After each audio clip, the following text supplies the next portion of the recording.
Hi everyone, welcome back to the channel. My name is Leanna, and today we're going to talk about whether or not reselling is dying. I know that I have seen so many posts in the Facebook groups about I'm closing up, it's so slow, I can't make a living anymore, it's changed so much, blah, blah, blah. Like to an extreme amount. Like every day there's 2 or 3 posts about somebody closing up their closet or their stores. So what's going on? What's happening in the reselling sort of business? Well, I think a lot of it has to do with it had a huge surge during the pandemic, and a lot of people jumped on board and wanted to be a part of this. They wanted to be able to make money, and we have a plethora of sellers. That's a good word, plethora. We have a lot of sellers, tons and tons of sellers. You know, everybody is doing it in a sense. So that does affect everybody's business, because if there's more options out there, then there's more competition out there. So that is part of it. Now, some of the people that are leaving reselling are some of those people that jumped on the bandwagon just to see if they can make it rich. Found it was a lot of hard work and it doesn't work like that. So they're leaving. You know, that's okay. And some people are just realizing that the landscape of the business has changed a lot. So when I started reselling in May of 2019, when Poshmark Canada came here to Canada, I was 100% new. I wasn't doing anything else because, you know, that's just the way it was. And I jumped into it. It took me a couple of months because I did have other things going on, but I jumped into it. And during the pandemic, those 2 or 3 years, the pandemic, sales were really, really good, to the point where it's like, oh, we can make a living doing this. Now, Paul and I did do something quite drastic. We sold our house and we moved like 3.5 hours away to where real estate was a lot less, you know, money and things like that. And we did that to lower our cost of living so that reselling could take care of our bills. That's one of the reasons that we moved. We also were on that high that, okay, this is going really, really well. And you know what? And then the pandemic was over and stores started opening up again and people were going out to the stores. So not only do we have a lot of sellers that we're in competition with, we're also in competition with stores, thrift stores, retail stores, the whole bit.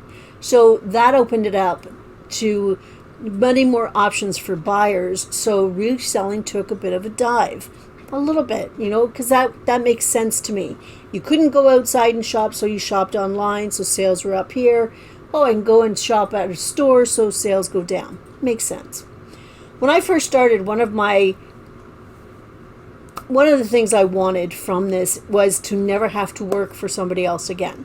It was really important to me at that time that I didn't put myself into a position of a toxic work environment, because that's what I had just left. It was a terrible job. It taught me a lot, but it was terrible. The structure and just the environment was horrible. And I never wanted to go back to that.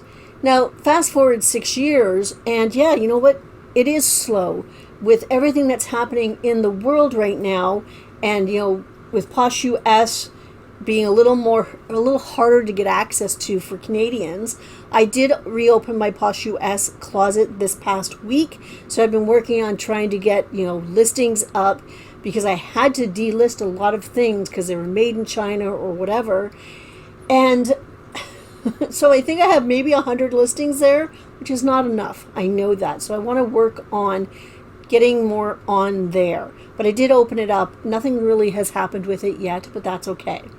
I'm back on that bandwagon. But it took me a couple of months. I mean, in fairness, it also took me a couple of months because I have so much personal stuff going on. So I felt good about it. I opened it up, see where it's going to go.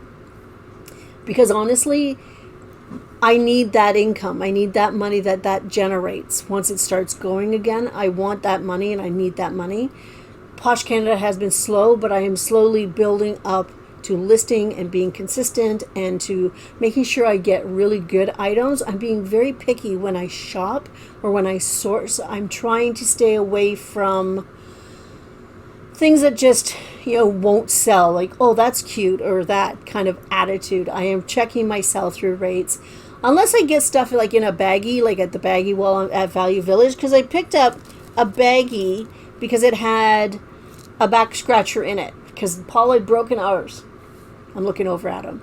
So I picked it up because it had a couple other things in it. So it had these little vintage soaps, and they're selling for, $12, which will definitely pay for the baggie, the whole baggie itself. It also had a couple other things in there that, are not going to be anything. But I am being pickier for the most part. I still pick up a few things that are cute, but I also look for sell-through rate with the brand and things like that. Like, I picked up this shirt, and it's on all-over graphic, like of a newspaper type thing.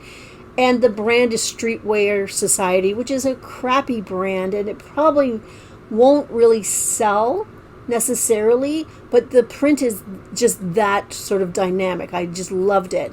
So I'm actually going to wear it tonight because I like it. I want to see if it, how it goes. And eventually I might put it up for sale. I didn't spend very much on it. It was like $4, and I thought I'm going to wear it first and then maybe sell it, just because it's unique. The print itself is very unique. So I do that now. I am pickier about what I pick up. I do look at sell-through rate like 90% of the time. 90%. And I'm working at being a lot more consistent with my listing and my activity and things like that. So the landscape has changed with reselling because of the new tariffs, because of new rules. The market itself, you have to find that those items that will sell for you. So it's a matter of always thinking ahead or pivoting and changing with the times. And that's something that a lot of people really get upset about and get frustrated with. They're like, oh, you know what, I've always sold Levi's. Well, Levi's aren't selling anymore, but I'm going to continue to pick up Levi's. I don't know if Levi's sell. I'm just using it as an example.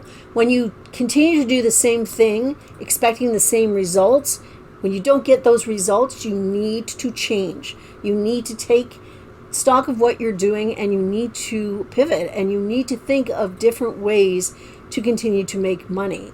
I think we're lucky in some ways because reselling it's a fabulous way to work for yourself, and it can build your self-esteem and your confidence, and it can give you a good income.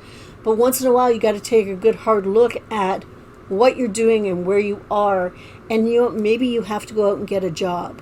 And I know that we had talked about this, and I did have a job. I went and got myself a part-time job and then promptly broke my ankle. So I had to not accept that job, and I feel really bad about that. I have been in contact with the company, or with the place that it was, and I'm hoping that in September there will be another position open and that I can actually go and work part-time. Even though my original idea was to never work for somebody else again, I know that where my reselling business is right now, I need something a little more reliable money-wise. I need to know that I'm going to be getting X amount of dollars every week or every month. I can plan a bit better, because the reselling world, because of our personal life and the landscape of the business, has sort of been like this. I mean, it's always a roller coaster. We have highs, we have lows. Summer slowdown is a true thing. Q4 does get busy. For me, it's not my busiest quarter. First quarter is usually my busiest. But, I forget where I was going with that. I got lost in a tangent there. Anyway, is reselling dying? I think it's changing. 100% it is changing. And I think you need to really take stock of what you're doing and check your sell-through rates.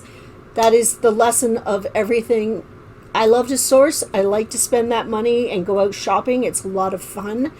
But I am getting much, much better at leaving things behind, because sometimes you just have to.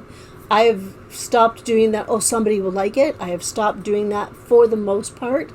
I'm going to say there might be 5% of my pickups are about the style, because style can still sell depending on the brand.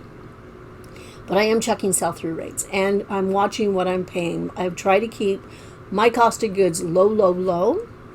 And, thrift stores, the prices have been going up. I went into what used to be my favorite thrift store, and their prices are wonky and really high, and I'm like, yeah, I'm not gonna want to shop there. I will of course check it out once in a while to see if it changes back. Talese, which I was loving, is no longer doing their dollar rack at the moment anyway, but their prices are still lower than most other stores. So I've been doing that, but I'm also concentrating on online estate sales. I've been getting some really good things from them. Let's see, I got these earrings. These are really pretty earrings. They're Monet. And they're really pretty. I mean, they're nothing hugely, oh my god, it's gold, it's silver, but they're really pretty. They're Monet, they're vintage. And I got those for $5. So I'm happy with that. And I've been really, really good at listing things as they come in. I'm getting much better at that. I got a purse from this auction. It's listed already. Other things are drafted and photographed. I have, I'm going to say maybe 15 items to photograph. I'm going to do that tomorrow because I steamed them today. And start fresh Monday, start listing, trying to make sure everything's done, doing all that. Being consistent is really, really important. Being organized is important. And being aware that I have to pivot sometimes is really, really important. Anyway, that's it for today. It was just a little quick, chatty little video.